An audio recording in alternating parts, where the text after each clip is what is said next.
Hello বন্ধুরা, কথার আজকের এপিসোডের কথা বললে এখানে দেখানো হচ্ছে যে স্বপনের অভিযোগে পুলিশ গুহ বাড়িতে এভিকে অ্যারেস্ট করার জন্য চলে আসে। স্বপন পুলিশ পাঠিয়েছে জানার পর শশীভূষণ স্বপনকে কল করার পরেও আর ম্যান্ডির স্বপনকে রিকোয়েস্ট করার পরেও কোনো ফল হয় না। পুলিশ অগ্নিকে নিয়ে চলে যায়। অন্যদিকে চিত্রা পুলিশ থেকে ভয় পেয়ে যায় আর ম্যান্ডিকে বলে যে এসবের মাঝে যদি আমার নাম বেরিয়ে যায় তাহলে আমি কিন্তু তোমাকে ছাড়বো না। আর তাদের পুরো প্ল্যানিং খারাপ হয়ে যাওয়ায় তারা একা এসে স্বপনকে কল করে জানার চেষ্টা করে যে স্বপন এটা কেন করলো। স্বপন জানিয়ে দেয় তার যেটা কর্তব্য সে সেটাই করেছে। স্বপনের এমন কথা শুনে ম্যান্ডি আরো ভয় পেয়ে যায়। অন্যদিকে পুলিশ অগ্নিকে অ্যারেস্ট করে থানার মধ্যে নয় বরং একটা গোডাউনের মধ্যে নিয়ে যায়, যেখানে অগ্নির সামনে এসে হাজির হয় কথা, যেটা দেখে অগ্নি কিছুই বুঝতে পারে না। তারপর ওখানে স্বপন এসে হাজির হয় আর সে অগ্নিকে বলে যে তার অনেক কথা বলার আছে, কিন্তু মান্ডবীর ব্যাপারে এত কথা সে বলতে পারবে না, সবকিছু কথা তাকে বলবে। তারপর অগ্নি যখন বলে যে এই সবকিছু তো বাড়িতেও বলা যেত, কথা অগ্নিকে জানায় যে বাড়িতে ম্যান্ডি সবসময় কান পেতে রয়েছে, সাথে প্রান্তিকতার আঙ্কেল সে যে বাড়ির মধ্যে এসেছিল। আর সব থেকে ইম্পর্টেন্ট কথা হচ্ছে আপনার আর ম্যান্ডির যে বিয়ের ভিডিওটা ম্যান্ডি বানিয়েছে সেটা পুরোপুরিভাবে ফেক।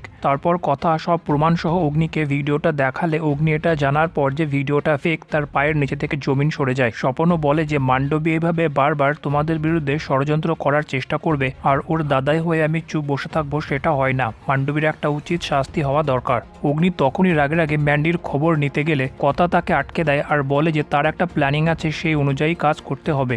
যেটা শুনে দুজনের মধ্যে কথা কাটাকাটি শুরু হয়ে গেলেও অগ্নি মনে মনে এটা বুঝতে পারে যে কথা সত্যিই তাকে ভালোবাসে, তাকে নির্দেশ প্রমাণ করেই ছাড়লো। সকালবেলা শশীভূষণ আর রেণু অগ্নিকে বাড়ি ফিরতে দেখে তারা ভীষণ খুশি হয়ে যায়। অগ্নিকে বাড়ি ফিরিয়ে আনার জন্য সবাই যখন কথাকে সাবাসী দেয়, অগ্নি কথাকে কানে কানে বলে যে তোর লজ্জা করে না এভাবে মিথ্যে কাহিনী সাজিয়ে সবার সাবাসী নিতে, যেটা দেখে ম্যান্ডি ভাবে যে সব সাবাসী কথাই নিয়ে যাচ্ছে, এবার তাকেও একটু স্ত্রী হওয়ার ভূমিকা পালন করা দরকার। তারপর সে অগ্নির কেয়ার করতে শুরু করলে অগ্নি তাকে স্ত্রী হিসেবে স্বীকার করে না, তাই আবার সে নাটক করতে শুরু করে আর অজ্ঞান হয়ে যাওয়ার নাটক করে। কিন্তু কথা ম্যান্ডিকে জব্দ করার জন্য তার মাথার উপর এক বালতি পুদিনার জল ঢেলে দেয় আর বলে যে আমি তো ওর মাথা ঠান্ডা করার জন্য জলটা ঢেলেছিলাম। তারপর শুরু হয় ম্যান্ডিকে জব্দ করার কথার নতুন প্ল্যান। কথা সবার সামনে ঘোষণা করে যে আমি আমার স্বামী আর মান্ডবীর আবার বিয়ে দেবো, যেটা শুনে শশীভূষণ আর রেণু ভীষণ টেনশনে এসে যায় যে কথা এটা কি করতে চলেছে। কিন্তু কথা হাত জোর করে তাদেরকে অনুরোধ করে যে আপনারা আমাকে আটকাবেন না, আপনারা শুধু আমার পাশে থাকুন। অন্যদিকে অগ্নিও কিছু বুঝতে না পেরে কথাকে সাইডে নিয়ে গিয়ে যখন জিজ্ঞেস করে,